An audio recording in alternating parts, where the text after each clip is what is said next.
Na kwenye masuala ya usajili wa wapiga kura ni kuwa vijana kote nchini wamehimizwa kujisajili kama wapiga kura, huku Tume Huru ya Uchaguzi na Mipaka nchini IEBC ikiongeza kasi ya zoezi la kitaifa la usajili wa wapiga kura wapya kabla ya uchaguzi mkuu wa mwaka 2027. Zoezi hili linalotarajiwa kukamilika Aprili tarehe 28 linalenga kuongeza ushiriki wa wananchi na kuhakikisha kuwa vijana wengi wanapata nafasi ya kutoa maoni katika uongozi wa taifa. Mwanahabari wetu Dolly Mwirigi Mbuvi anaripoti jinsi kampeni hii inavyoshirikisha wananchi katika baadhi ya maeneo bunge humu nchini. Zoezi la kitaifa la IEBC la usajili wa wapiga kura wapya limeshuhudia maelfu ya Wakenya wakijitokeza kujiandikisha, huku vijana wakihimizwa kushiriki kwa wingi. Katika eneo bunge la Molo, kaunti ya Nakuru, afisa wa IEBC Yvonne Chinduya amesema wapiga kura wapya 2238 tayari wamesajiliwa. Molo constituency tulikuwa tumepewa target ya 8786 na kufikia jana tumewasajilisha wapiga kura 2238. Intervention ambayo tumefanya mikutano na stakeholders wa eneo la Molo constituency. Pia kama tume ya uchaguzi kuna ward based voter mobilizers wanatusaidia kule mashinani.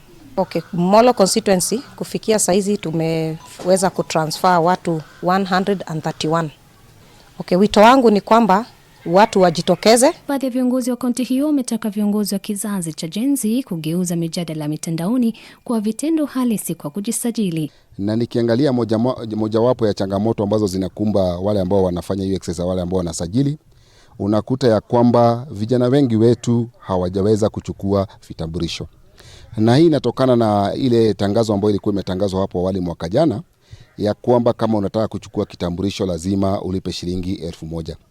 Kwa hivyo ombi langu ni kuwahusika ambao walikuwa wameweza kutoa tangazo hilo waweze kuliweka wazi kama hiyo malipo ya shilingi 1000 inaendelea ama iliweza kutupiliwa mbali. Katika eneo bunge la Mumias West, kaunti ya Kakamega, usajili wa wapiga kura wapya umewavutia vijana, wazee na viongozi wa kijamii, huku maafisa wa IEBC wakiwahimiza wazazi ambao hawajawahi kujisajili kufanya hivyo, wakisisitiza kuwa kila kura ina maana katika kuunda mustakabali wa taifa. Wanasiasa kote nchini pia wameonywa dhidi ya kutoa hongo au zawadi kwa nia ya kushawishi wapiga kura. Badala yake wametakiwa kuzingatia maendeleo halisi. Ule uongozi ama impunity lazima ukue kadi. Kwa hivyo mimi nataka kurai viongozi wote wahimize vijana, wahimize wamama, wahimize pia wazee. Maana ukiangalia sehemu mingi unaweza pata mzee hajaipiga kura, amezeeka na hajai vote.